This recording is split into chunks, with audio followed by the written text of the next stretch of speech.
नमस्कार. तुम्ही सर्वजण भाग 9 ची वाट पाहतात हे आम्हाला माहीत आहे. चला तर मग वेळ न घालवता सुरुवात करूया निळसर जीवच्या पुढील भागात. भाग 9. जगासाठी इशारा. शहरातील प्रत्येक गल्ली आणि मोहल्ला अज्ञात रोगाने ग्रासला होता. रुग्णालये पूर्ण भरली होती आणि लोक भीतीने घरात लपून बसले होते. छायाने शहरात हाहाकार माजवला हे आता सर्वांना स्पष्ट झाले होते. पण तो हे का करत होता हे कोणालाच माहीत नव्हते. केवळ डॉक्टर अनघाला वाटत होते की त्याला याचे उत्तर मिळेल. छायाने तिला शहराच्या बाहेरील एका जुन्या वेअरहाऊसमध्ये भेटायला बोलावले होते.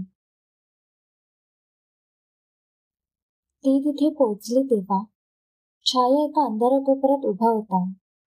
त्याचे शरीर निळ्या चमकदार ऊर्जेने धगधगत होते. त्याच्या डोळ्यात आता पूर्वीसारखा गोंधळ नव्हता, तर एक असीम शांतता आणि ठामपणा होता. तू हे का केलेस? अनघाने थरथरत्या आवाजात विचारले. हा रोग, हे काय आहे? छाया हळूच पुढे आला. त्याचे बोलणे आता पूर्वीसारखे तुकड्यांमध्ये नव्हते. तो स्पष्ट आणि शांत आवाजात बोलू लागला. जणू काही हजारो वर्षांचे ज्ञान त्याच्या प्रत्येक शब्दात साठवले होते. हा रोग नाही, हा एक इशारा आहे. मी तुम्हाला तुमच्या चुकांची जाणीव करून देण्यासाठी आलो आहे. अनघाला त्याच्या बोलण्याचा अर्थ समजला नाही. चुका? आम्ही काही चूक केली? छायाने आपले धगधगणारे हात हवेत पसरवले. तुम्ही प्रगतीच्या नावाखाली निसर्गाचे नियमाशी खेळत आहात. तुम्ही एका अशा जीवाला जन्म दिला ज्याला तुम्ही नियंत्रित करू शकत नाही. तुम्ही पर्यावरणाचा नाश करत आहात, जैविक घटकांशी खेळत आहात, ज्याबद्दल तुम्हाला काहीच माहीत नाही. तो पुढे म्हणाला, रोग म्हणजे फक्त एक छोटासा प्रयोग आहे. एका छोट्या जीवाणूचा वापर करून मी तुम्हाला दाखवले की निसर्ग किती शक्तिशाली आहे. तुम्ही जर प्रकृतीशी खेळाल तर ती तुम्हाला संपवेल.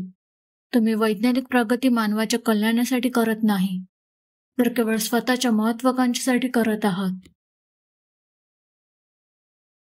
अनघाला धक्का बसला. छायाने दिलेला इशारा खरा होता. शून्य कक्षामध्ये त्याने जे काही केले ते एका मोठ्या संकटाची सुरुवात होती. त्याने एका अशा जीवाला जन्म दिला होता जो जगाच्या अंताचे कारण बनू शकला असता. छायाने हा रोग पसरवला नव्हता, तर तो निसर्गाच्या बदलाची एक प्रतिक्रिया होती. तो एक संदेश घेऊन आला होता, एक चेतावणी घेऊन आला होता.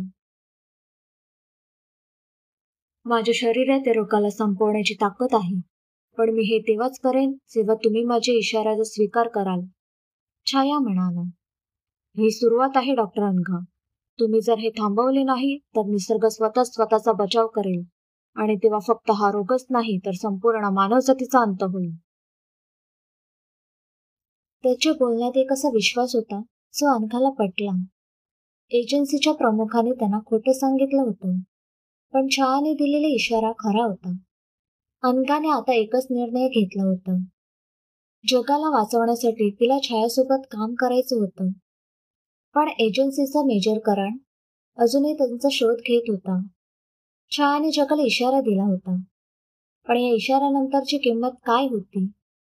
मेजर करण आता छायाला मारण्यासाठी एका नव्या आणि धोकादायक योजनेसह येत होतं, ज्याची कुणीच कधीच कल्पना केली नव्हती. भाग 9 समाप्त झाला आहे. तुम्हाला ही कथा आवडली असेल तर नक्की लाईक आणि सबस्क्राईब करा. भेटूया पुढील भागात.